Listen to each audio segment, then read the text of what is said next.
चलिए, अब ज्ञान के जो अंग बता रहे थे वो ना, ज्ञान के विषय में आपकी चर्चा है ना। तो उन्होंने इतना कह दिया कि ज्ञान विशेष तौर से आपके किस काम में आता है। ज्ञान का विशेष कार्य है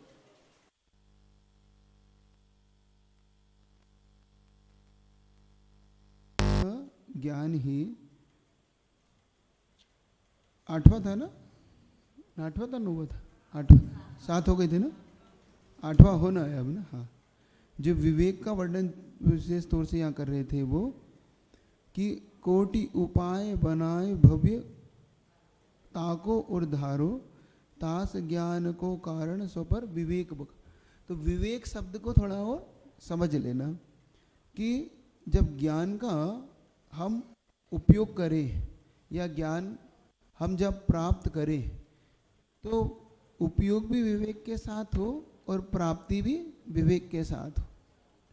क्योंकि ज्ञान एक ऐसी शक्ति है, ऐसा मीडियम माध्यम है कि हम चाहें तो ज्ञान से बहुत उन्नत बना सकते हैं और ज्ञान से हम अपने आप को बहुत नीचे भी ले जा सकते हैं ना। दोनों ज्ञान दोनों तरफ से काम करते। जैसे धन होता है, धन एक शक्ति है। धन चाहे तो आपको बहुत ऊंचा और धन चाहे तो बहुत नीचे, उस धन के कारण आप दोनों। ऐसे ही ज्ञान भी एक शक्ति है। तो उन्होंने कहा ज्ञान को प्राप्त और ज्ञान प्राप्ति के बाद उपयोग, विवेक, मतलब विवेक का उपयोग जरूर करना। तो ज्ञान के कुछ ऐसे, जैसे सम्यक दर्शन के 8 अंग हैं, वैसे ज्ञान के भी 8 अंग हैं। इसका भी आप लोग ध्यान रखा करो, क्योंकि आप विनय नहीं करते कभी कभी शास्त्रों की। आप जैसे अपन गुरु की विनय करते हैं, जैसे हम भगवान की विनय करते हैं, हम वैसे शास्त्रों की विनय नहीं करते। और बहुत बार हम उस ज्ञान के अंगों की विनय भी नहीं करते, है ना। तो उसके भी 8 अंग, थोड़ा सा आज उसकी भी चर्चा अपन करके थोड़ा सा आगे बढ़ती है। पहले तो उसका एक पहला अंग होता है व्यंजनाचार। व्यंजनों को शुद्ध उच्चारण इत्यादि करके, जैसे व्याकरण है, अक्षर है, पद है, मात्रा है, इनको शुद्ध पढ़ना। तो व्यंजनाचार कहलाता है कि जो कुछ उसमें जैसा लिखा हो तो कम से कम आप जब उसका उच्चारण करें तो थोड़ा सा सावधानी पूर्वक करें। कभी कभी आप बहुत जल्दी जल्दी भी हो जाता है, कभी कभी स्वाध्याय करते करते कुछ का कुछ आप, हमसे भी हो सकती हो, तो किसी से भी हो सकती गलती। लेकिन समझने के सर का तो यही है कि हम उसको थोड़ा सा धैर्य से पढ़ें। एक होता है पाठ करना, है ना। तो पाठ अपन कब करते हैं और कैसे खत्म होता है ये तो हम ही जानते हैं, नहीं होता ऐसे। कब भक्तांबर शुरू हुआ और कब मानतुंग स्वामी आ गए पता नहीं पड़ा। भक्तांबर प्रणत मोली और तब मान तुंग मतलब हमें 2 ही चीज़ याद रहती है, भक्तांबर कब शुरू हुआ और अब बीच में कौन सा शुद्ध हुआ कौन सा अशुद्ध हुआ, तो कम से कम थोड़ा ध्यान देके पढ़ सकते। तो वो कहलाता है व्यंजनाचार।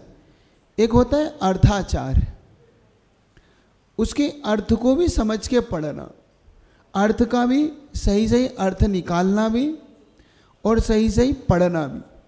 अपन कई बार अर्थ सही नहीं निकालते। कल जैसे चर्चा की थी ना आपने कि सम्यक दृष्टि के भी भोग भी निर्जरा कारण है। अब वो कौन सा सम्यक दृष्टि, इसकी अपन ने कल चर्चा समझ ली। लेकिन अगर हम कहीं भी लगाएंगे तो ये अर्थाचार नहीं है, मतलब आपने सही अर्थ सही जगह नहीं निकाला है। तो एक ये भी एक दोष है। सही जगह पे शब्द का सही अर्थ निकालिए, सही अर्थ को लगाइए वहाँ पे। विपरीत अर्थ लगने से, विपरीत मान्यता बनने से भी आपका साथ स्वाध्याय करना निरर्थक हो जाएगा, है ना। तो यहाँ पे अर्थाचार का भी आप विशेष पालन करें। तो अर्थाचार एक होता है उभयाचार, एक शब्दाचार, एक अर्थाचार। तो एक शब्द का अर्थ लगाना है ना। तो उभय, सही पढ़ना, व्यंजनाचार और अर्थाचार, मतलब सही उच्चारण करना और सही अर्थ को निकालना। तो ये उभयाचार होता है, मतलब उभय यानी दोनों, सही उच्चारण भी करिए और सही अर्थ। एक होता है कालाचार, ये थोड़ा सा विशेष ध्यान देने वाला आपके लिए होता है, विशेष हम लोग भी इस पे ध्यान देते हैं। कालाचार का मतलब होता है शास्त्र पढ़ने का सही समय क्या है, हमें कौन सा शास्त्र कब पढ़ना है। विशेष तौर से सिद्धांत ग्रंथों के लिए लागू नियम होते हैं, जैसे सटखंडांगा में धवला है, जय धवला है, जीव कांड है, कर्म कांड है, पढ़ते ना। तो इनको पढ़ते समय विशेष तौर से, जैसे अष्टमी है, 14 है, अमावस्या है, पूर्णिमा है, इनमें इनका निषेध होता है।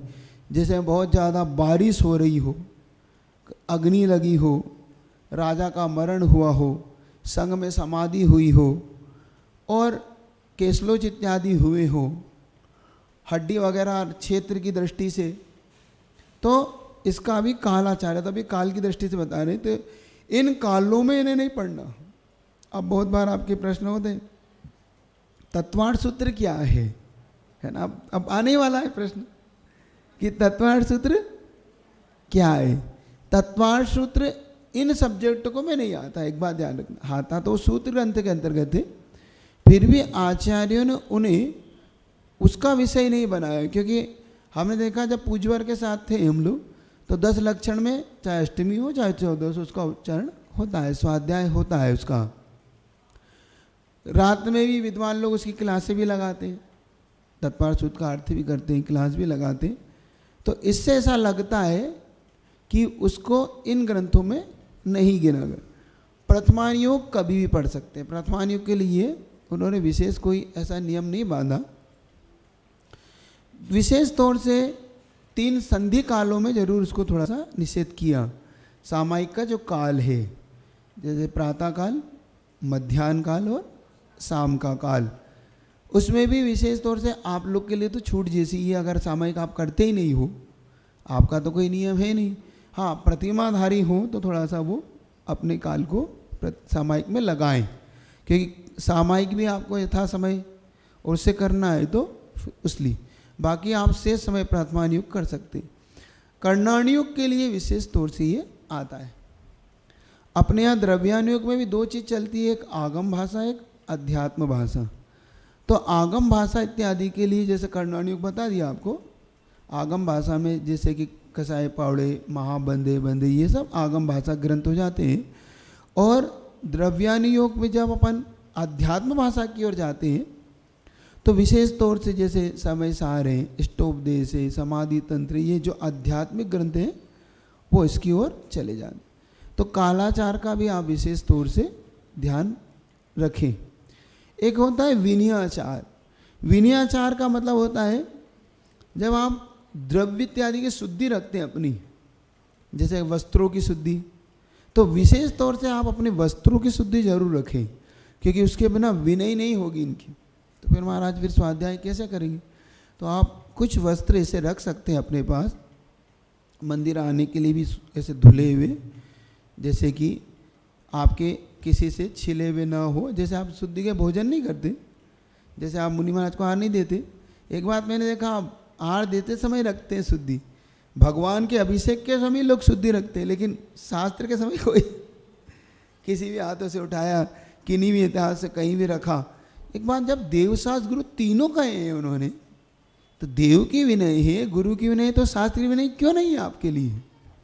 शास्त्रों के प्रति आपका इतना उपेक्षा भाव क्यों है? तो शास्त्र की भी शुद्धि रखें, द्रव्य की शुद्धि यानी वस्त्रों की शुद्धि रखें, काय की शुद्धि यानी दीर्घ सगा लघु शंका जब जाए उन वस्त्रों से इनको ना उठाएं, चाहे फिर प्रथमानुयोग हो चाहे फिर कोई से शास्त्र हो, ये आप ध्यान रखें। ये विशेष तौर से अपने इस बुंदेलखंड में तो इसका फिर भी पालन होता है, अन्य जगहों पर इसका पालन ना के बराबर होता है, करते ही नहीं वो। तो ये आप ध्यान रखें शुद्धि अशुद्धि का। और विशेष पढ़ना तो आपके यहाँ इतने सारे विद्वान लोग हैं, त्यागी व्रती लोग हैं, बहनें हैं, है ना, इनसे आप पूछ सकते हैं आपकी शुद्धि कैसे होती, कैसे रखते हैं। तो उसकी शुद्धि का ध्यान रखें, क्योंकि ये शुद्धि नहीं रखने से भी आपको बहुत सारी अशुद्धियों का दोष लगता है, विनय नहीं मानी जाती। उपधानाचार, उपधानाचार का मतलब होता है जैसा हमने शास्त्र को पढ़ा, पढ़ के उसको धारणा में बनाना, हमारी धारणा में उसको रखना कि हमने ये शास्त्र का स्मरण, उसको भूलना नहीं, बार बार उसको बार बार अपने चिंतन का विषय बनाओ। इसको उपधाराचार बोलते। तो और विशेष तौर से जब कोई शास्त्र का स्वाध्याय हो तो उसके लिए कोई त्याग कर रहा, किसी का करते हैं आप लोग त्याग? हमारा 4-4 क्लास रखी कितना किस किस का त्याग करे? छेडाला का करे, भक्तांबर का करे कि मुख माटी का करे? कोई नहीं, चारों मिला के कोई एक कर तो दो कि ये स्वाध्याय चलेगा जब तक ये हमारा जब तक है तब तक हम इसका हम त्याग करेंगे। करता करे आपने स्वाध्याय कर रखा है, त्याग नहीं कर रखा? कर रखा है यार, कम से कम करो तो। कोई एक फल का त्याग कर दो, कोई एक अपनी प्रिय इष्ट जो वस्तु विशेष तौर से खाते उसका त्याग कर दो, जैसे और कुछ कर लो, जाप इत्यादि का कर लो, कोई ऐसा नियम बना लो। हम जब तक स्वाध्याय पूरा नहीं होगे 5 ही साड़ी या 10 साड़ी से ही काम चलाएंगे नहीं कर सकते। तो ये भी एक नियम है, बाल सकते हैं पूरा नहीं। हम इसलिए तो लगा दिया महाराज जब तक है, हम लगा तो दिया उसके पीछे हमने एक 2 चीज़ लगा दी ना, या तो ग्रंथ स्वाध्याय पूरा हो जाए या महाराज जब तक यहाँ पे स्वाध्याय कराएं। तो आप कोई भी एक चीज़ इसमें से पाल लो कि भाई हम महाराज जब तक हमारा स्वाध्याय कराएंगे तो हम करेंगे, जिस दिन महाराज जब स्वाध्याय बंद हो गया तो हम क्या करेंगे, है ना? तो वैसा कर सकते। इसको उपधारण बहुमानाचार। अब जो बहुमान होता है ज्ञान का बहुमान करते हुए पढ़ना, मतलब ज्ञान का विनय, ज्ञानी का विनय और शास्त्र का विनय, ये तीनों तो बहुमान करना। जैसे ज्ञान का विनय तो उसके लिए पूरी बाकायदा अपन करते हैं ना, स्वास्थ्य का अवसर करते अंत में शुरू में, ये उसका। दूसरा जिससे हमने पढ़ा है उसका विनय, और जिस शास्त्र से पढ़ा है तो हम उस शास्त्र का भी विनय करें। शास्त्र को उठाते समय, रखते समय जांग पे ना रखें। बहुत से लोग जांग पे रखते हैं, बहुत से लोग ऐसे कर लेते हैं, बहुत से लोग ऐसे झुलाते हुए लाते हैं। ये नहीं करना, ये बहुमान नहीं है शास्त्र का। तो शास्त्र को बहुमान सहित उठाइए और बहुमान सहित उन्हें विराजमान करिए। अब इनमें चावल है, उल्टा भी नहीं रखना, ये पलटा के भी नहीं रखना, तो ये बहुमान में कमी लाती है। बहुत से लोग जल्दीबाजी करते हैं और पलटा के चले जाते हैं और आ रहे हैं, फिर आ रहे हैं, फिर उसको पलटा रहे करते हैं हम जिनवाणी को। विशेष तौर से कहीं लौंग है, कहीं चावल है, ये बहुमान में कमी है। गीले हाथ से नहीं छूना, आपके चंदन इत्यादि के हाथों से इन्हें नहीं बार बार छूना, तो ये बहुमानाचार में कर। और अनिन्नाचार, जैसे जिस शास्त्र से, जिस गुरु से, जिनसे हमने ज्ञान प्राप्त किया हो उनका नाम नहीं छुपाना, है ना, ये अनिन्नाचार कहलाता है।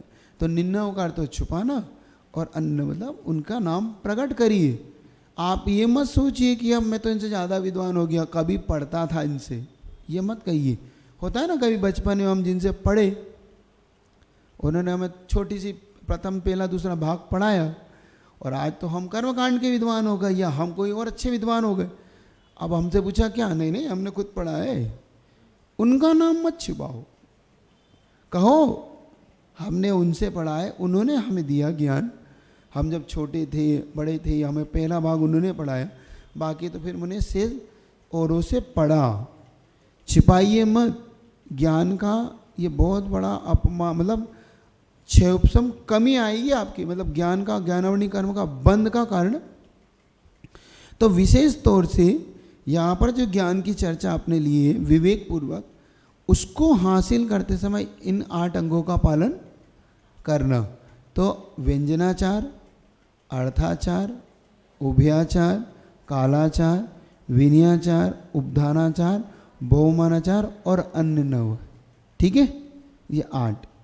अब पढ़ते हैं आगे, ज्ञान का और महत्व को बताते हैं। बहुत अच्छा विषय है माला। माला जो अच्छा, माला को फेरते समय भी ये तो माला को ध्यान नहीं देते ये लोग। मालाओं का विनय, अच्छा अच्छा, शास्त्र का विनय तो सुना है, अब ये कहते माला। तो मालाओं के लिए विशेष तौर से माला की शुद्धि जरूर रखना चाहिए। इतना तो आपसे कह सकता हूँ कि माला जो आप फेरते हैं गलों में नहीं टांगो, पसीने से वो अशुद्ध होती है। नीचे नहीं रखो, जैसे नीचे कहीं भी जमीन में रखी हुई है, और गंदे हाथों से मत फेरो। मंत्र पढ़ते समय विशेष शुद्धि से मंत्र पढ़ो, जल्दी जल्दी मंत्र मत पढ़ो। बहुत जल्दी जल्दी पढ़ते ना आप मंत्र, नमोकार मंत्र पढ़ रहे हैं तो आधा मिनट में हो गई माला, 1 मिनट में हो गई। कितनी देर में हो जाती है आपकी माला? हैं? 5-7 मिनट लगते हैं कि 2-3 मिनट? कभी कभी तो 1 मिनट में फिर जाती है। अब भगवान जाने कैसे फेरते हैं आप, हैं? 7 मिनट लगते, फिर भी थोड़ा सा उसको अच्छे से। एक चीज और बताता हूं, कभी भी मंत्र पढ़ना हो, फेरना हो, मंत्र तब सिद्ध होता है जब मंत्र की विनय की जाती है और मंत्र के बहुमान में उसका सम्मान किया जाता है। ये एक बात आप सीख लो, आज सिखा देता हूं। कोई भी चीज पढ़ो, चाहे आप माला फेरो, चाहे पाठ पढ़ो, चाहे कुछ भी करो, सबसे मुख्य कारण होता है जब तक हम उसकी भक्ति ना कर लें। जैसे आप कोई किसी से काम निकलाते हो, देखा कभी काम निकालना, तो कितना तेल लगाते हो? कोई से काम निकालना हो आपको, अरे तुम कितने मेरे खासम खास हो, तुम्हारा तुमसे ही तो अपेक्षा है मेरी। देखो मुझे आप पूरा विश्वास है कि देखो कोई काम आए ना आए, तुम तो मेरे काम आओगे, और देखो ये काम तो तुम्हें करना ही करना है। देखो भाई, देखो मैं दूसरे के पास नहीं जाऊंगा। आप करते हो तो तुम संसार के सारे कार्य के लिए इतनी सारी उसकी भक्ति करते हो, नमोकार मंत्र की या कोई मंत्र की भक्ति क्यों नहीं करते? सीधा क्यों शुरू कर देते हो? सीधा नमोकार मंत्र उठाया, नमो रिंद्र नमो सिद्ध। पहले चलो माला आप 5-6 मिनट में एक माला फेरते हो, मैं आपसे नहीं कह रहा हूँ कि आप 10 मिनट फेरो, लेकिन आपको एक चीज़ कहता हूँ, 6 मिनट अगर माला फेरते हो तो 1 मिनट पहले उसकी भक्ति कर लो, उसकी स्तुति गा के फिर माला फेरो। देखो कितनी जल्दी तुम्हारे जीवन में मंत्र काम करेगा। अब क्या है उसकी काउंटिंग, जैसे अब आपने लिए तो काउंटिंग तो करना पड़ेगी भाई। आपने 1.25 लाख ली, 1 लाख ली या 11,000 ली, तो काउंटिंग तो आपको दिमाग में आएगी, तभी तो उसकी, क्योंकि वो नियम है हमारा कि इतना तो हम इसको फेरेंगे ही। कोई बात नहीं, कुछ लोग बिना काउंटिंग करते कि नहीं हम फेरेंगे, काउंट नहीं करेंगे, नहीं, लेकिन काउंट का अपना फल अलग है, ये ध्यान रखना। काउंट का अपना फल है कि इससे आप संकल्पित हैं कि इतना तो मैं फेरूंगा ही फेरूंगा, ये याद है। तो कभी भी कोई मंत्र फेरो, जैसे आप नवकार मंत्र की भक्ति क्या है, कोई बताओगे क्या है उसकी? हाँ, ऐसो पंच नमो यारो सवा पाव पणासनु मंगलाणम च सवेसिम पड़मो मोहि। तुम पहले नमोकार मंत्र से पहले इसको पढ़ो। एक माला मत फेरो, कम से कम 1 मिनट आंखें बंद कर लो। अभी नहीं फेरना है नमोकार, अभी क्या फेरना है, पहले मुझे इसकी स्तुति करना है, मतलब मुझे इसके प्रति बहुमान आ जाए, मेरे अंदर नमोकार मंत्र की एक बहुमान आ जाए कि नमोकार मंत्र क्यों पढ़ना है। या नमोकार मंत्र मेरे पापों का ऐसो पंच नमस्कार सवा पाव मंगलाणम च सवेस, ये सब मंगल में मंगल पड़मम होय, बस मेरे पापों का नाश करने वाला। आंख बंद करके सिर्फ 1 मिनट में, ज़्यादा नहीं तो नहीं मांग रहा, कोई ज़्यादा समय तो नहीं मांग लिया मैंने आपसे। 6 मिनट करते हो 7 मिनट, तो 1 मिनट की भक्ति जरूर करना। और ज़्यादा नहीं कहता, 6 महीने इसके रिजल्ट को करना, 6 महीने करना, 6 महीने उस नमोकार मंत्र पहले 1 मिनट उसकी भक्ति करना, और 2 मिनट कर दो, 3 मिनट कर दो और अच्छा, 4 मिनट कर दो और अच्छा, लेकिन करना मतलब जब तक इस उनका, ये भी एक प्रकार का स्वाध्याय है, ये भी एक स्वाध्याय है, पता है आपको? स्वाध्याय के 5 अंग हैं, वाचना, प्रक्षना, आमनाय, अनुप्रेक्षा और धर्मोपदेश। वाचना मतलब पढ़ना, प्रक्षना मतलब पूछना, अनुप्रेक्षा मतलब बार बार मूर चिंतन करना, और वाचना प्रचना आमना यानी पाठ करना, पाठ करते ना वो बार बार उसको दोहराना, और स्वाध्याय मतलब आप जो शास्त्र इत्यादि से पढ़ना, या धर्मोपदेश यानी सुनाना, ये धर्मोपदेश, ये 5 अंग है उसके, याद रहेंगे।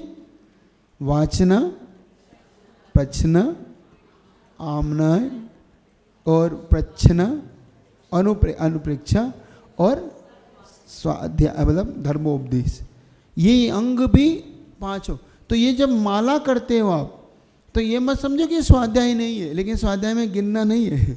ये तो महाराज हम स्वाध्याय कर लेंगे तो चल जाएगा, तो हम माला फिर लेंगे। आपका मन लगता हो तो कोई दिक्कत नहीं है। क्या चीज? मुहुर्मुहुर चिंतन आएगा, माला नहीं आएगा अनुपेक्षा में, आमनाय में आएगा। पाठ करना, नमो रियंताणम नमो सिद्धाणम नमो आय, तो ये आमनाय। जैसे इष्टोपदेश का पाठ करते हैं, भक्तामर का ये पाठ करना है, तो पाठ भी आता है, इसलिए कह रहा हूँ। तो जो आप माला की कह रहे हो, अगर काउंटिंग नहीं करो तो ये फिर पाठ जैसा आपका चलता रहेगा।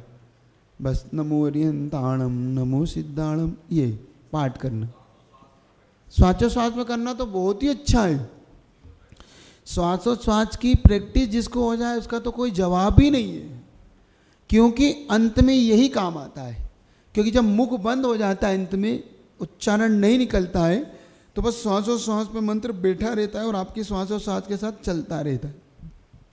इसलिए अगर श्वासोच्छ्वास की प्रैक्टिस हो जाए तो इससे अच्छा तो कुछ भी नहीं। आप श्वासोच्छ्वास की प्रैक्टिस करिए, आप करें तो करें, बहुत अच्छा है, करिए, लेकिन इसको करनी है, ठीक। अब चलिए 8 नंबर का सिल। जे पूरब शिव गए जाई अरु आगे जे हैं, सो सब महिमा ज्ञान तिन मुनिनाथ कहे हैं, विषय चाह दहदा जगत जन अर्निद जावे, तास उपाय न आन ज्ञान घन घान भुजावे। जे पूरब गए आगे जे हैं, जो पूरब जा चुके हैं, जा रहे हैं और आगे जाएंगे, मतलब जो मोक्ष को प्राप्त कर चुके हैं, कर रहे हैं और आगे करेंगे। वो कैसे करेंगे? सो सब महिमा ज्ञान तेरी मुनि नाथ कहे। मुनियों के द्वारा ये किसकी महिमा कही है? इस ज्ञान की महिमा है। तो यहाँ पर ज्ञान कौन सा ज्ञान? पहले भी बता दिया मैंने, केवल ज्ञान। और नीचे वाला कौन सा ज्ञान? तो वीतराग ज्ञान, सम्यक ज्ञान, वीतराग ज्ञान और केवल ज्ञान। अपने पास ये याद रखना। तो सम्यक ज्ञान तो 5 ज्ञान ही सम्यक ज्ञान है, चाहे वो मति हो, श्रुत हो, अवधि हो, मनापर है, केवल, ये 5 ज्ञान सम्यक ज्ञान है। लेकिन आगे जो ज्ञान 6 5 गुण स्थान तक तो ये ज्ञान सब सम्यक ज्ञान है। फिर मुनि बनने के बाद जब ये आगे के सप्तम गुण प्रमत्त दशा को प्राप्त होते तो ये सब वीतराग ज्ञान की ओर ढलने लग जाते, और 11वें 12वें गुण स्थानों में वीतराग ज्ञान पूर्ण रूप से होते। केवल ज्ञान अपने आप में है ही छाई ज्ञान, तो उसको तो महिमा अलग है। तो यहाँ पे जो महिमा कही जा रही है, मोक्ष जाएगा तो कौन से ज्ञान से जाएगा? वो ये ध्यान रखना, जे सब महिमा ज्ञान तनि मुनिनाथ का, ये कौन से ज्ञान? केवल ज्ञान। लेकिन हमें पंचेंद्रिय के विषयों से जो बचाएगा वो कौन सा ज्ञान है, वो अपन देख लें पहले। क्योंकि हमारे पास 5 ज्ञान है, उसमें से कौन से ज्ञान को छांटिएगा, आप छांटेगा तब समझ में आएगा आपको कौन सा ज्ञान काम आएगा। विषय चाह दावा दाव दाह जगत जन अर्नि दजा। विषयों की जो चाह है, पंचेंद्रिय की जो विषय हैं, ये अपने लिए कैसे हैं? इस जगन में धजाने मतलब झुलस जाते हैं ना, झुलस जाते हैं तो चेहरा कैसा हो जाता है? कभी पानी डल जाता है तो तमड़ी झुलस जाती, बोलते ना भाई, जलने लगी, झुलस गई। तो अपनी जो झुलस रहे हैं पंचेंद्रिय के विषयों से, तो उनके लिए कौन सा ज्ञान है? मति ज्ञान नहीं है काम का, यहाँ अवधि ज्ञान भी नहीं है, मना पर्या भी ज्ञान नहीं है। 3 ज्ञान इस काम के नहीं है, मात्र श्रुत ज्ञान है, ये याद रखना। मति ज्ञान भी आपको इस विषयों से नहीं बचाता, अवधि ज्ञान भी नहीं बचाता, मनापय भी नहीं बचाता, बचाता है श्रुत ज्ञान। श्रुत ज्ञान ऐसे बचाता है, श्रुत ज्ञान आपके विशेष तौर से, एक तो श्रुत ज्ञान जो आगम ज्ञान कहलाता है, एक श्रुत ज्ञान वो होता है जो आप मति ज्ञान पूर्वक ज्ञान करते हैं, है ना। तो यहाँ पर आपको जो आगम ज्ञान है वो पापों से बचाता है। अवधि ज्ञान आपको आगम ज्ञान अवधि ज्ञान नहीं कराता, मना पर ज्ञान आपके विषयों को बता देता है, दूसरे के चिंतन को बता देता है, अवधि ज्ञान दूसरे में लग जाता है। मति ज्ञान आपको 5 इंद्रिय के विषयों को बता देता है, भाई ये कौन है क्या है। लेकिन श्रुत ज्ञान अर्थ से अर्थांतर जो ले जाता है वो कौन सा ज्ञान है। तो जब हम पापों के विषय में चिंतन करेंगे तो वो कौन सा है कि हमें इसके फल मिलेगा, इसका ये फल है, इसका ये फल है, तो ये कौन सा ज्ञान है, श्रुत ज्ञान। तो यही श्रुत ज्ञान आपको इस संसार से ऊपर उठाने वाला होगा। तो यहाँ पर विशेष तौर से मुक्ति के लिए केवल ज्ञान, और पंचेंद्रिय के विषयों से जो बचाएगा वो ज्ञान है श्रुत ज्ञान। तो यहाँ पर अगर हम उसकी चर्चा करें, कौन सा हमें जलाने से बचाएगा पंचेंद्रिय के विषयों से, तास उपाय न आन ज्ञान घन घान भुजावे। उसके उपाय कौन से, कोई उपाय नहीं। कौन सा उपाय है, जैसे अग्नि से जब जल रहा हो तो आप क्या करते हैं, बारिश हो, पानी गिरे, घनघोर बारिश हो रही हो, जब दावानल लगता है ना अग्नि जंगल में, तो बड़वानल तो लगता है समुद्र में और दावानल लगता है जंगल में। तो जब दावानल होता है तो छोटे मोटे पानी से नहीं बुझता, फिर वो उसके लिए घनघोर बरसात या खूब जम के पानी, तब जाके वो बुझती है अग्नि। ऐसे ही पंचेंद्रियों के विषयों की जो अग्नि जली हुई है दावानल के समान है। दव दाह जो ये शब्द दिया ना पे, ये दवदाह मतलब दावानल के भांति जो व्यक्ति जल रहा है पंचेंद्रिय के विषय। जैसे आप पूछ रहे थे, सुबह प्रश्न करा था आपने कि महाराज ये पता होने पर भी क्यों नहीं छूटता। हम सब जानते हैं पंचेंद्रिय के विषय ऐसे वैसे पाप है ये, फिर भी क्यों नहीं छूटता, क्योंकि जब अग्नि लग चुकी है तो बुझेगी नहीं, जल्दी नहीं बुझेगी। और जब नहीं बुझेगी तो फिर वो आपके अंदर कुछ ना कुछ वो आकर्षण कहती है। जैसे अग्नि कितना ही ईंधन डालो कभी नहीं बुझती। अग्नि का स्वभाव क्या है, अग्नि कहते हैं अग्नि कभी तृप्त नहीं हुई आज तक। कितने ईंधन डाल दो, कितने डाल दो, वो बढ़ेगी घटेगी नहीं, है ना। ऐसे पंचेंद्रिय के विषयों को जितना आप करोगे उतने बढ़ेंगे, वो घटेंगे नहीं। हम सोच रहे हैं कि हम इन विषयों से पहले कर लें, विषयों को भोग लें, फिर हम बाद में छोड़ देंगे। नहीं, ये गलती मत करो, ये गलती मत करो। अरे आप लोगों ने कुछ नहीं करा, आप लोग क्या जानो। अरे जानो चाहे नहीं जानो, लेकिन आप गलती मत करो आप गलती मत करो, क्योंकि ये विषय की चाह कभी नहीं मिट नहीं सकती। इसका एक ही उपाय है ज्ञान। और कौन सा ज्ञान, अब बताओ, श्रुत ज्ञान। मना परे से हम इन शब्दों को पढ़ते हैं। जब हमारे पास मति ज्ञान है तो मति ज्ञान से हमने पढ़ लिया करोड़ उपाय। अब इससे हमें कुछ समझ में नहीं आया ये करोड़ क्या, ये श्रुत ज्ञान बताएगा करोड़ क्या है, उपाय क्या है। मति ज्ञान कभी नहीं बताएगा तुम्हें। मति ज्ञान तो बताएगा ये करोड़ लिखा है बस, का है, ये रा है, ये ऊ की मात्रा है, ये ड़ो की मात्रा, तो करोड़ों कर देगा वो। अब श्रुत बताएगा करोड़ का मीनिंग क्या है, उपाय किसे कहते हैं, समाधान क्या है ना। तो ये मति ज्ञान, इसलिए मैंने कहा श्रुत ज्ञान। श्रुत ज्ञान ही आपको आगे बढ़ाएगा यहाँ पर। तो तास उपाय न आन, उसका उपाय अगर समझ में नहीं आए तो घन ज्ञान घन घान भुजा, तो वो ज्ञान ही है जो पंचेंद्र के विषय रूपी अग्नि को बुझाने वाला है। और वास्तविकता यही है, भेद ज्ञान होगा तो श्रुत ज्ञान से ही होगा।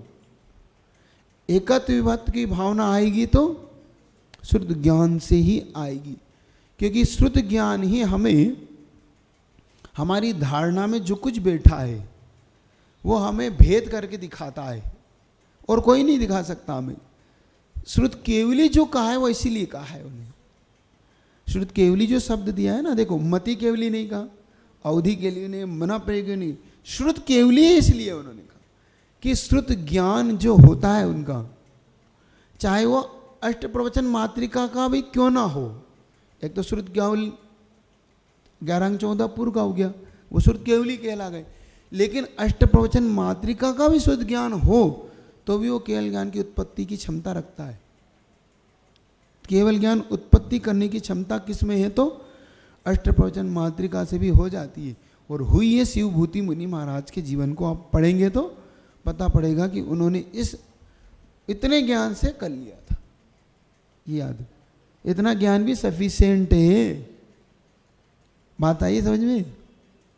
ज़्यादा भी आपको नहीं पढ़ता बनता हो, ज़्यादा भी आपको नहीं आता हो, तो इतना तो आता ही है। 5 समिति और 3 गुप्ती, इसको बोलते हैं अष्ट प्रवचन मातृका। अष्ट प्रवचन मातृका किसको बोलते हैं?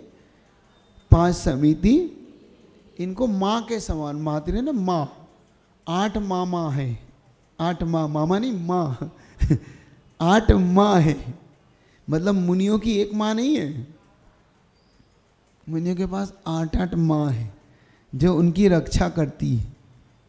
आपकी तो एक ही करती है? लेकिन उनकी कितनी करती है? 8। तो यहाँ पर अष्ट प्रवचन मातृका का ज्ञान भी काफ़ी है। तो फिर महाराज उसका क्या होगा? जो कहते हैं कि इतना ज्ञान तो होने पर ही केवल ज्ञान होगा। प्रश्न नहीं पूछा आप लोगों ने, है आया? आप बताओ क्या है वो? उन्होंने कहा ना कि शुक्ल ध्यान के लिए शुक्ल चाद्य पूर्वविदा आया शब्द। शुक्ल ध्यान किसको होगा? पूर्वविद को। जिनके अंदर पूर्वविद का ज्ञान हो वही शुक्ल ध्यान का पात्र। तो फिर महाराज उसका क्या होगा? आप समझ रहे हो? प्रश्न आ रहा आपको समझ में? पीछे वालों को शायद कम आ रहा हो, फिर भी बता देता हूँ उनके लिए। हमारे यहाँ पर तत्वार्थ सूत्र को जब हम पढ़ते तो उसका 9वें अध्याय में आपको शुक्ल ध्यान के विषय आएंगी। उसमें एक उन्होंने सब्जेक्ट खोला कि शुक्ल ध्यान का पात्र कौन है, तो उनका शुक्ल चाद्य पूर्वविदा। आगे के जो शुक्ल ध्यान होंगे, आदि मतलब आगे दोनों शुक्ल ध्यान का पात्र पूर्वविद होगा। 11 अंग 14 पूर्व का ज्ञान होना चाहिए ना, तो शुद्ध केवली हो गया कुल मिला के, वो तो पूर्वविद यानी शुद्ध केवली। तो उन्होंने कहा अब अष्ट प्रवचन मातृका से कैसे होगा? हमने तो ये कह दिया, हमने तो ये कहा कि अष्ट प्रवचन मातृका से होगा, वो तो पूर्वविद है ही नहीं। तो पूर्वविद नहीं है तो उन्हें केवल ज्ञान कैसे हो रहा है? क्योंकि शुक्ल ध्यान होने बिना केवल ज्ञान नहीं होगा, और केवल ज्ञान शुक्ल ध्यान के बिना नहीं होगा। ये दोनों अविनाभावी एक दूसरे के। अविनाभावी समझ में आ रहा आप तो आप तो संबंध समझ में आ गया, अविनाभाव संबंध कि शुक्ल ध्यान के बिना केवल ज्ञान, इसके होने पर ही जो हो, और केवल ज्ञान शुक्ल ध्यान के नहीं होने पर केवल ज्ञान भी, इसको बोलते हैं अविनाभाव संबंध। तो फिर अष्ट प्रवचन मातृका, तो अपनी यहाँ समझ लो क्या दो चीज़ हमारे यहाँ, 2 चीज़ें, द्रव्यशुद्ध और भावशुद्ध। जो द्रव्यशुद्ध है वो है 11 अंग 14 पूर्व, और भावशुद्ध है जीव जुदा पुद्गल जुदा, यही तत्व का सार, बाकी सब विस्तार है। हाँ समझ में आ रहा? इष्टोपदेश की अंतिम गाथा हाँ, कि बस जीव जुदा है आप। उन्होंने एक बहुत अच्छी बात मुझे लगी, पूरे इष्टोपदेश की अंतिम गाथा मुझे सबसे प्रिय लगी, कि कोई बात नहीं भैया, तुम 50 गाथा पे भी नहीं पढ़ पाए हो तो कोई बात नहीं, इतना ही समझ लो, जीव जुदा यही तत्व का सार। अब सार यही है भैया, ज़्यादा मत पकड़ो। तो जो शिवभूति मुनि महाराज को जो अष्टप्रवचन मातृका का ज्ञान था, उनने सार वस्तु जो पकड़ ली, ये उनका भाव शुद्ध था। तो जो श्रेणी चढ़े वो किससे चढ़े? वो महत्वपूर्ण हमारे यहाँ भाव शुद्ध है। तो उस भाव श्रुत के कारण वो शुक्ल ध्यान पा गए और केवल ज्ञान को पा गए। ये पूर्व तत्वार्थ सूत्र ने, अगर उन्होंने कहा कि श्रुत केवली अगर भाव श्रुत के साथ चढ़ेगा तो भी कोई दिक्कत नहीं। हमारे यहां मुख्य भाव श्रुत, तो भाव श्रुत पूरा है उसके पास, द्रव श्रुत नहीं है। जैसे कि बता देता हूं, बहुत बार आपको वस्तु का ज्ञान होता है लेकिन मुंह पे आता नहीं आपके, होता है। कई बार आप वस्तु को जानते हो ये क्या है, लेकिन आप बता नहीं पाते। जो नहीं बता पा रहे ये द्रव श्रुत है, और जो आप अंदर जान रहे हो ये इसका भाव श्रुत है। तो भाव श्रुत तो जान रहा है, वो बता नहीं पा रहा है। मैं नहीं बता पा रहा कि ये क्या है। बहुत बार आप यहाँ से सुन के जाते हो, अब बता देता हूँ। आप जाते हो यहाँ से सुन के, बहुत मजा आया आज, बहुत अच्छी क्लास थी, गजब का प्रवचन था। क्या हुआ?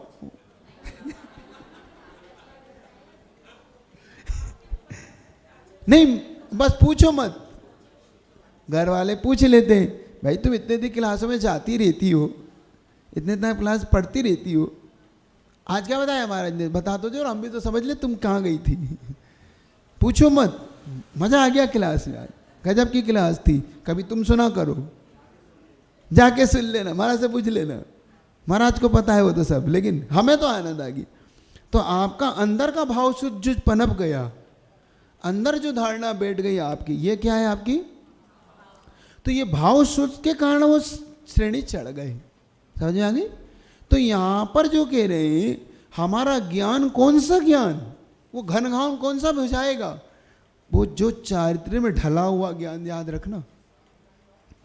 सम्यक श्रद्धा के साथ सम्यक ज्ञान की उत्पत्ति होती है, लेकिन तब तक दोनों कार्यकारी नहीं होते, तब तक पंचेंद्रिय विषयों से नहीं बचा सकते, जब तक वो चारित्र में ना ढलेगा। तो चारित्र तो आपको लेना पड़ेगा अगर इस विषयों से बचना है तो। आपको ये समझ लो। ये घन घान अपन बड़े खुश होते हैं, हमने समयसार पढ़ लिया, हमने तत्वार्थ सूत्र पढ़ लिया, हमने आज 6 ढाला पढ़ ली, हमने, इनसे कुछ नहीं होगा। समझ रहे हो कि नहीं? इनसे कुछ नहीं होगा। ये बात जरूर है कि आपका नॉलेज बढ़ गया। नॉलेज और ज्ञान मंत्र जानते हो? जानते हो? नॉलेज होता है हाँ, और नहीं, थ्योरेटिकल प्रैक्टिकल भी हो, और नॉलेज होता है हमारे अंदर शब्दों का भंडार है, नॉलेज है, ज्ञान नहीं है। आचार्य महाराज बहुत अच्छा कहते थे इसको गुरुदेव, कि बड़े बच्चे लोग पढ़ते हैं ना, तो नॉलेज तो बहुत है इनको, लेकिन इनका ज्ञान कार्यकारी नहीं है इनका कोई भी। क्यों? क्योंकि वो पढ़ते हैं और पढ़ने के बाद भूल जाते हैं, उसका कोई उपयोग ही नहीं करते। तो बस वो नॉलेज के लिए है कि हाँ ये है, ये है, ये है। तो आपका सिर्फ नॉलेज बढ़ा है, अभी आपको अभी ज्ञान वो प्राप्त नहीं हुआ जो घन घान बुझावेगा। वो कब होगा महाराज? तो वो तब होगा आपके जीवन में जब आप इसको चारित्र रूप में, कुछ व्रतों के रूप में, कुछ प्रतिमा के रूप में, कुछ आगे पापों के त्याग के रूप में इसको ग्रहण करोगे। नहीं तो सिर्फ नॉलेज है तो नॉलेज है, आपका सिर्फ याददाश्त के रूप में रहेगा। तो आप इसको करोगे कि नहीं करोगे? करेंगे पक्का? पाप के त्याग की भावना होती है आपकी? नहीं होती?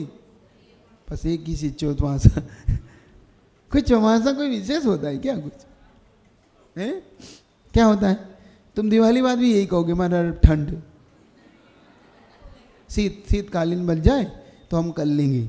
अरे करने वाले के लिए क्या ठंड और क्या बरसात और क्या गर्मी, उसके लिए बदलने वाला अंतर्भूत में बदलता है। 3 महीने हो गए हमको पता, आज 15 तारीख है, 16 को प्रवेश हुआ था, आज 15 हो गई, 3 महीने पूरे हो गए। 16 मार्च को प्रवेश किया था, याद है नहीं? अब दिला देता। 15 अप्रैल, 15 मई और 15 जून, कितने हो गए? कल तो मैंने 8 महीने की थी, अब इसके हिसाब से तो 9 महीने क्लास, 12 महीने क्लास, 12 महीने क्लास हो गई है। सुन रहे हो? है? हाँ ठीक ठीक, करो करो। तो यही चाह रहा हूँ कि कम से कम आपका ज्ञान का उपयोग हो। कुछ भी उपाय, कैसे भी उपाय करके, ताश मतलब उसके उपाय, अपन न ये भैया इसके उपाय करके इस ज्ञान का उपयोग कर लेना। यह ना हो कि कोई आपसे कहे कि ये नॉलेज होगी। तो जानने के उपाय, इसके प्रभाव से हम जो जानते हैं, तो सम्यक ज्ञान के विवेक को भी, 8 अंगों को भी पालन करते हुए विषयों की चाह से हमें ये बचाता है। क्योंकि हम जब जब, एक तो अज्ञान दशा में आज तक हम जो भी करते आए, कौन सी दशा में करते आए? अज्ञान दशा में। हम आज तक नहीं बदले हैं तो ज्ञान के अभाव में नहीं बदले। देख रहे आप, आपके जीवन में ज्ञान का प्रभाव अलग दिखने लगेगा, आपको बिल्कुल अलग दिखेगा। अज्ञान दशा में जितना आपने कर रखा है, आप भले ही चाहे व्रत लेते हो चाहे नहीं लेते हो, सही बताना, पूछ लेता हूँ। यहाँ से पढ़ने के बाद आप जब जाते हो घर, तो जब आप इन बातों को सुनने के बाद कुछ करते हो, तो आपके मन में आती ही कोई बात नहीं आती? चेन तो पूरे टाइम आती, ऐसा तो नहीं गले की चेन, चेन तो पूरी टाइम। देखो एक शब्द भी जीवन में बहुत आता है, अपने लिए तो मारुस मातुसी बहुत है। तुम्हें चेन भी याद रह गया तो हमारा ठीक है। तो कम से कम तुम्हें याद है ना कि हमने ये, आज हमसे ये हुआ, हमसे ये हुआ, हमसे ये कर लिया, हमने ये, बस यही ज्ञान का उपयोग है। इसलिए बार बार कहता हूँ कि आप कम से कम इसको सुनते सुनते भी आप धारणा बनने लगेगी, आपकी बहुत अच्छी धारणा बनी, तो इसका उपयोग अब आपके जीवन में होने लगेगा। जब भी आप कुछ करोगे तो ये ज़रूर याद आएगा आपको कि नहीं ये नहीं, ये नहीं, देखो ये नहीं, ये नहीं करना। क्योंकि जब पहले दिन इसकी क्लास शुरू करी थी, तो एक पंडित जी की कहानी बताई थी, आपको याद है ना? वो चोरी करने जाता है, भूसा चोरी करके लाता है ना, याद कर लेना, नहीं याद हो तो याद कर लेना। तो उससे भी आपको बताया था कि नहीं भी समझ में आता, उसे ये तो पता था कि भूसा चोर भाई सोना परिग्रह है, ये चोरी है, सोना चोरी, लेकिन भूसा कोई चोरी, उससे भी उसका कल्याण हो गया। तो छोटी छोटी चीज़ों से भी आपका कल्याण का मार्ग खुलेगा। अब देखो क्या कह रहे हैं अगली गाथा में, पुण्य पाप फल माई हरस बिल को मत भाई, या पुद्गल पर जाए उपजीवन से फिर थाई, लाख बात की बात निश्चय उरलाओ, तोरी सकल जगदंद निज आत्म ध्याओ। देखो, पुण्य पाप फल माई हरक बिल को मत भाई। पुण्य के फल में हर्षित होता है, पाप के फल में बिलखता है, मतलब रोता है। फल यानी फल के रूप में, मतलब जो हमें जो कुछ प्राप्त है, संसार क्या है? पुण्य पाप का फल है। कोई पूछे आपसे संसार क्या है तो क्या कहना है आपको? पुण्य पाप का फल है। संसार कुछ नहीं है, संसार कुछ भी नहीं है। जो कुछ दिखता है वो क्या है? पुण्य पाप का फल है। बस सार वस्तु इसकी यही है, जो कुछ है पुण्य पाप का फल है। जब पुण्य के फल हमें मिलते हैं तो हम मान करने लग जाते हैं, घमंड करने लग जाते हैं, हम हर्षित होने लगते हैं, हम खुश होने लगते हैं। और पाप के फल में हम दुखी होने लगते हैं, रोने लगते हैं, हताश होने लगते हैं, हम लोगों पे आरोप प्रत्यारोप लगाने लगते हैं। और पुण्य में हमने किया, हम कर्ता बनने लगते हैं। देखो, पुण्य में हम कर्ता बनते हैं और पाप में हम आरोप प्रत्यारोप लगाते हैं, पर के ऊपर डालते हैं। यह हमारी विशेषता है। पुण्य है, पुण्य के फल में हम क्या कहते हैं? मैंने किया, मैंने इतनी जायदाद बनाई, मैंने इतनी मेहनत की, मैंने ये किया और बर्बाद हो गई तो इसके कारण हुआ। देखो, जब से ये पैदा हुआ वो तो 1 साल का बेचारा, उसने कोई जुआ खेल लिया, उसने शराब पी ली, क्या कर लिया उसने, कैसे नहीं, ये जब से पैदा हुआ तब से हमारा धन चला गया। अरे समझ में आ रही? हम कमाया सो हमने किया, और है ना, खीर में खट्टे महीरे में नियारे, भाई अच्छा हुआ सो एक मिल के कर दे और छाछ है सो तुम जा। ये नीति से काम नहीं करना कभी भी। ये कह रहे हैं तो पुण्य पाप का फल है। अब एक बहुत कठिन काम वो आपसे कह रहे हैं। क्या कठिन काम है वो देखो। यह पुद्गल पर जाए उपजे विन से फिर थाई। अब सबसे कठिन काम अपने लिए बताया उनने कि एक तो हरस्व बिलखो मत भाई, जो कुछ मिला है पुण्य का फल मिला है शांति रखो, पाप का फल मिला है तो इसमें बिलखो रो मत।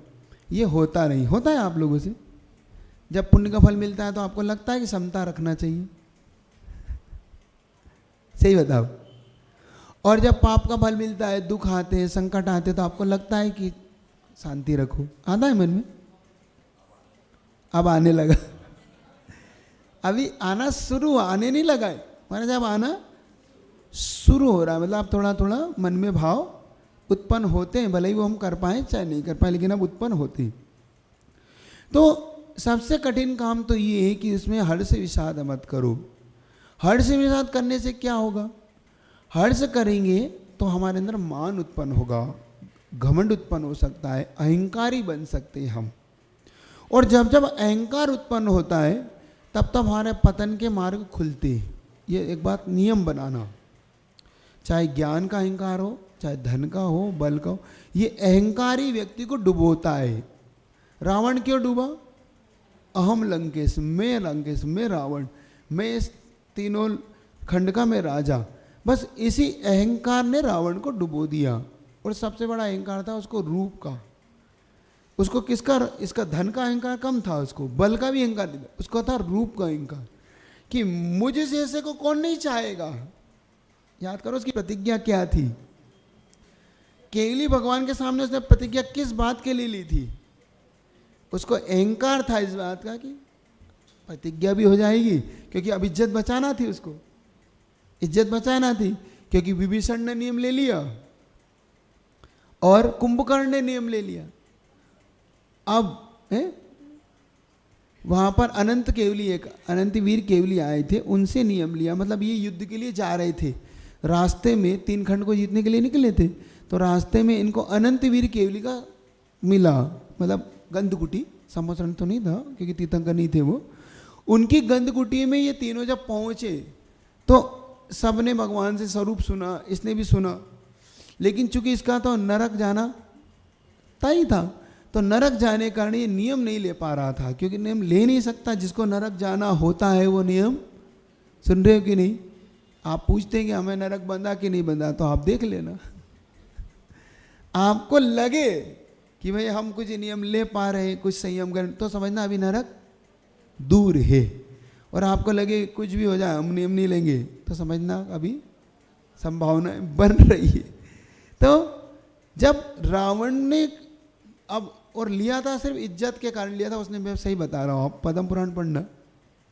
उसको कोई नियम से मतलब था ना, कोई से लेना चाहिए ना, उसके भाव थे, कुछ भी नहीं थे भाव। सिर्फ उसको इज्जत पे आ गई थी कि मैं बड़ा भाई हूँ, मेरे दोनों भाइयों ने नियम ले लिया, क्या करूँ। अब रावण की तरफ मुंह देख रहे सारे की सारी।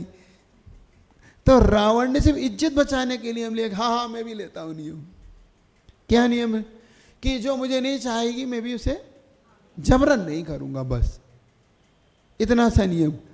और किस लिए? उसके अंदर एक भाव था कि मैं इतना रूपवान हूँ, तीन खंड का राजा हूँ, मुझे क्या है, चक्रवर्ती हूँ मैं, अर्धचक्री हूँ, मुझे कौन नहीं चाहेगा, सब चाहेंगे।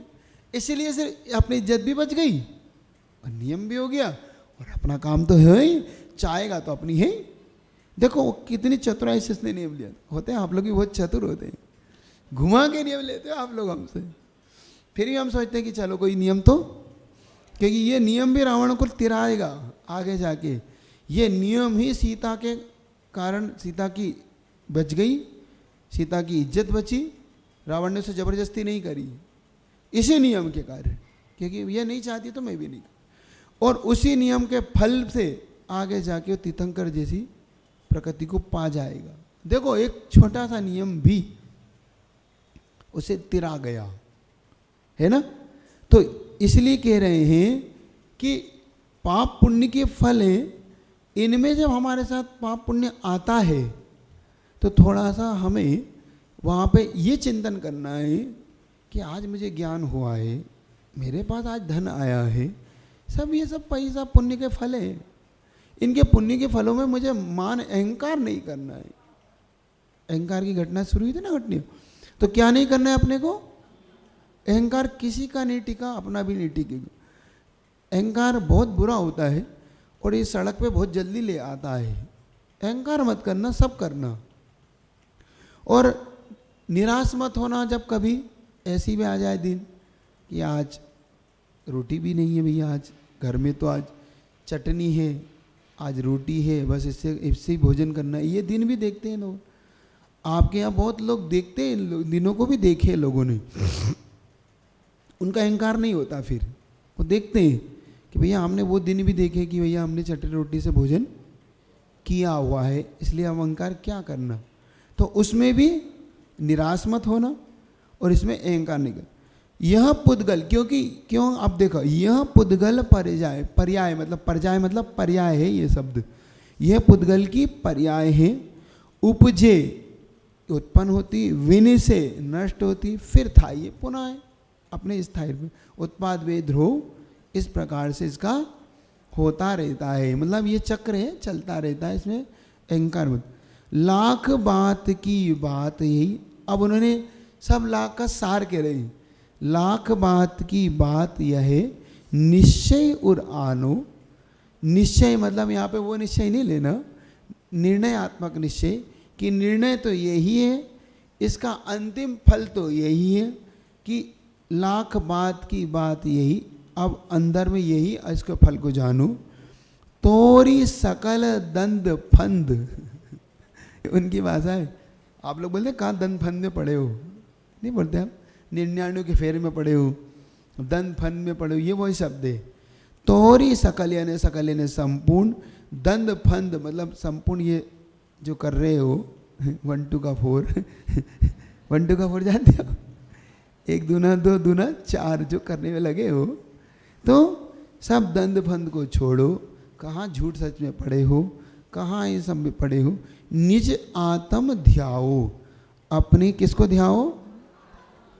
आत्मा को ध्याओ, यही सार वस्तु है।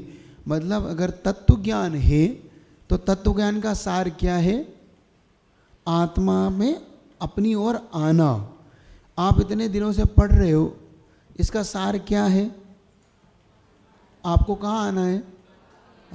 अपनी ओर आना है, मतलब अपने आप को पकड़ना है, अपने आप को समझना है। आपको बस यही सार वस्तु है। पढ़ने और पढ़ाने का कोई ज़्यादा महत्व तभी है जब आप उस मूल तत्व को पकड़ लो।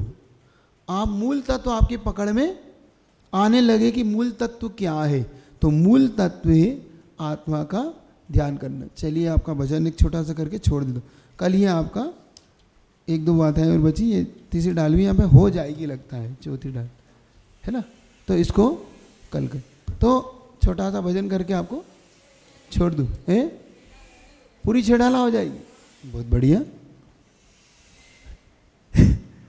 आगे आगे अपनी ही अर्थी के मैं गाता चलूं, आगे आगे सिद्ध नाम सत्य है, अरिहंत नाम सत्य है। सिद्ध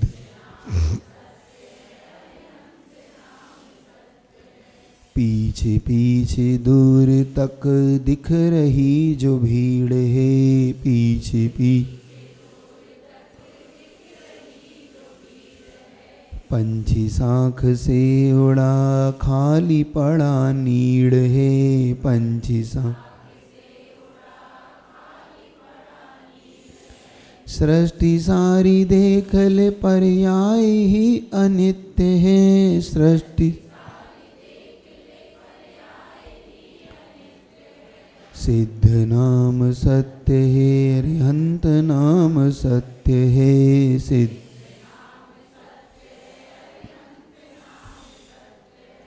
जिनको मेरे सुख दुखों से कुछ नहीं था वास्ता, जिनको मैं उनके ही कांधों पे मेरा कट रहा है रास्ता, उनके ही